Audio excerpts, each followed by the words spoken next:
Nasubukan nyo na ba tong pansit batil patong ng Taguig? Grabe, sobrang daming sahog neto. For only 120 pesos, ganyan na karami yung isi-serve sa'yo. Sobrang dami ang pagpipilian at dito nga lang yan sa Enang's Pansit Batil Patong ng Taguig. Dito lang siya matatagpuan sa MRB Building 13, Ususan, Taguig. Papasok lang kayo sa Bliss at bandang dulo sila nakapwesto. Pagdating nga namin ni Tito Ders ay umorder kami agad. Sakto kasi lunchtime na, medyo gutom na rin kami. Ang unang sinerve nga pala nila sa amin ay yung sausawan nila. Yung madaming sibuyas, may kalamansi, may sili. Natitimplahan mo na lang ng toyo or ng suka.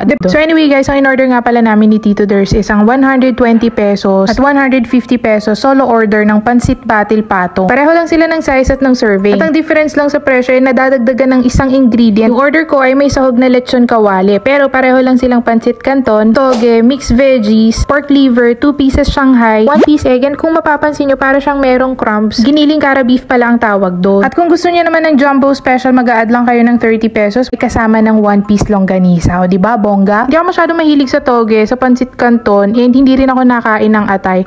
Pero yung pagkakagawa nito, yung serving nito, napaka-appetizing niyan tignan. Solid na sa 120 pesos, napakalaking serving. Tapos meron pa siyang kasamang soup. Busog na naman ang Tito Ders.